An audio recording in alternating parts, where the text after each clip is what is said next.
Updating your payment information on eBay is a straightforward process. Follow these steps to ensure your payment details are current and accurate. Step 1. Log into your eBay account. Visit the eBay website and enter your username and password to access your account. Step 2. Go to Account Settings. Once logged in, click on My eBay at the top right corner, then select Account from the drop-down menu to access your account settings. Step 3. Navigate to Payment Information. In the Account Settings menu, look for the Payment Options or Payment Information section. Click on it to view your current payment methods.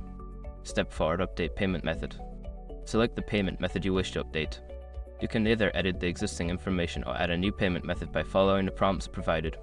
Step 5. Save changes.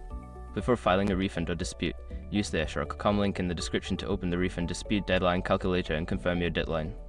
By following these steps, you can easily keep your payment information up to date on eBay.